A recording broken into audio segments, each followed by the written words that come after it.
ये सारी चीजें सिर्फ उन लोगों के लिए महत्वपूर्ण हैं जो लगातार कोशिश कर रहे हैं कि अपने जीवन को बेहतर कैसे करें, थोड़ा और बेहतर काम कैसे करें, जीवन के दूसरे आयाम को कैसे खोलें।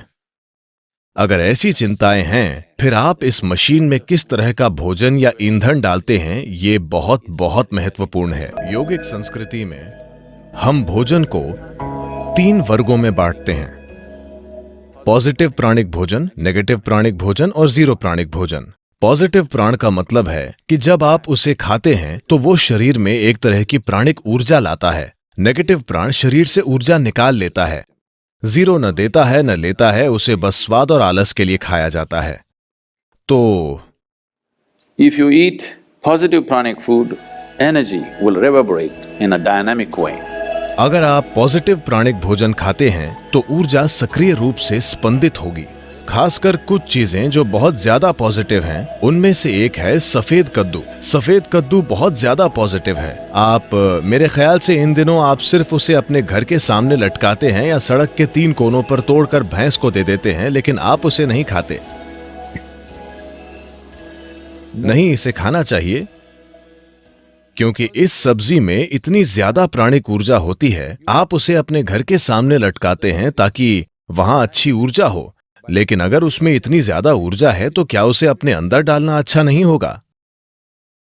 उसे आपके अंदर डालना अच्छा है, खासकर अगर आप इस पर कई प्रयोग हुए हैं। अगर आप रोजाना 1 गिलास सफेद कद्दू का जूस पिएं तो आपके शरीर में कैंसर कोशिकाओं की संख्या बहुत कम हो जाएगी और आप साफ तौर पर देखेंगे कि आपकी बुद्धि की तीक्ष्णता बढ़ जाएगी।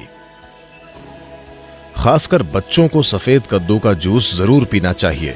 रोज सफेद कद्दू खाने से आप साफ साफ देखेंगे कि आपका दिमाग बहुत स्पष्ट और तेज हो गया है।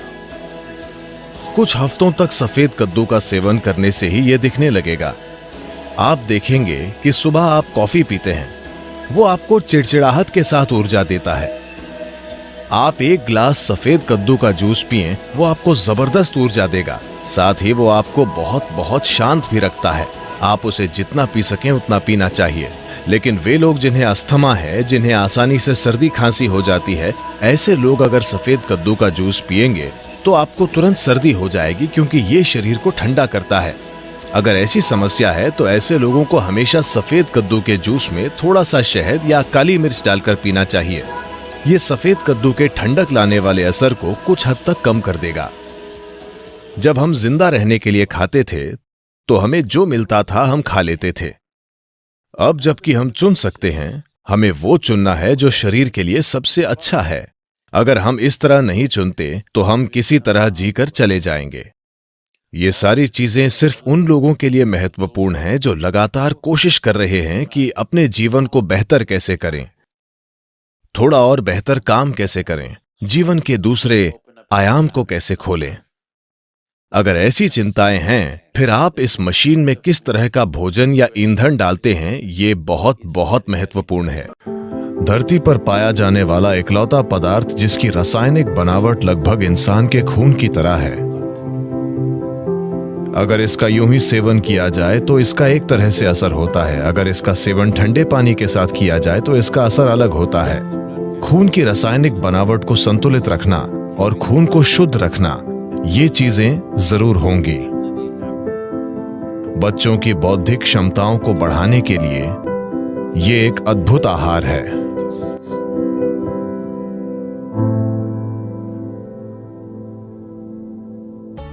शहद उन सबसे अच्छी चीजों में से एक है जिनका आप सेवन कर सकते हैं। मानसिक स्थिरता, शारीरिक खुशहाली, जीवन शक्ति, इन सभी चीजों को काफी हद तक बढ़ाया जा सकता है सिर्फ रोजाना शहद के सेवन से।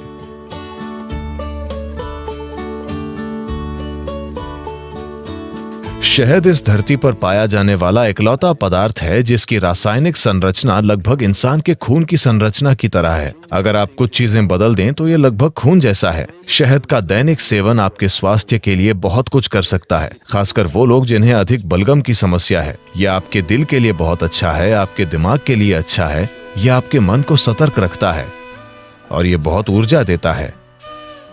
तो हर दिन शहद का सेवन बहुत कुछ कर सकता है। खासकर अगर आपके बढ़ते बच्चे हैं तो उन्हें रोज शहद का सेवन करना चाहिए। ये उनकी बुद्धि और हर तरह के विकास के लिए बहुत कुछ करेगा। सफेद कद्दू भी। सफेद कद्दू और शहद दोनों चीजें एक साथ मिलकर बच्चों के लिए एक शानदार आहार हैं, उनकी बौद्धिक क्षमता को बढ़ाने के लिए। सभी चीजों में एक मूंगफली। मैं मूंगफली के बारे में विशेष रूप से उत्साहित हूं क्योंकि मेरे जीवन में एक दौर था जब मैंने सिर्फ मूंगफली और केले पर जीवन बिताया, बस इतना ही। क्योंकि इसमें वो सब कुछ है जो आपको चाहिए। बस भिगोई हुई मूंगफली, बस इतनी मूंगफली रात भर भिगोकर और एक केला, मेरा पूरा दिन निकल जाता था।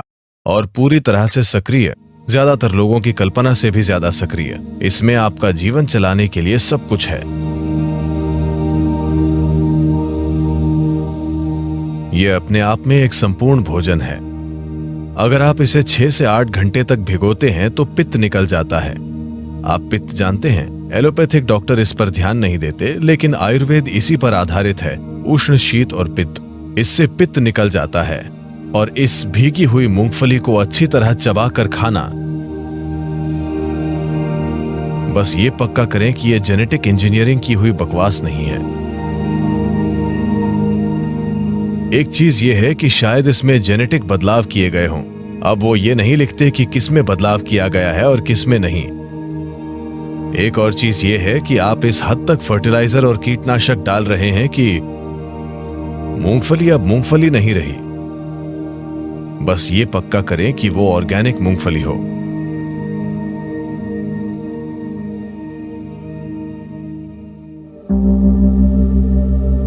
अगर आप नाश्ता बनाना चाहते हैं, आप एक रेसिपी चाहते हैं, तो मुट्ठी भर मूंगफली लीजिए, उसे 6 से 8 घंटे तक पानी में भिगोइए, इसे मिक्सर में डालिए।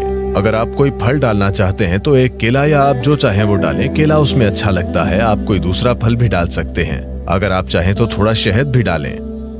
2 मिनट, शानदार नाश्ता तैयार। इसे बनाने में केवल 2 मिनट लगते हैं। अगर आप इसे थोड़ा पतला चाहते हैं तो इसमें थोड़ा और पानी डालिए और बस इसे पी लीजिए। आप इसे दलिया जैसा चाहते हैं तो इसे गाढ़ा बनाइए और इसे खा लीजिए। आप देखेंगे कि ये आपको आसानी से 4 से 5 घंटे तक ऊर्जा देगा और ये बहुत पौष्टिक है।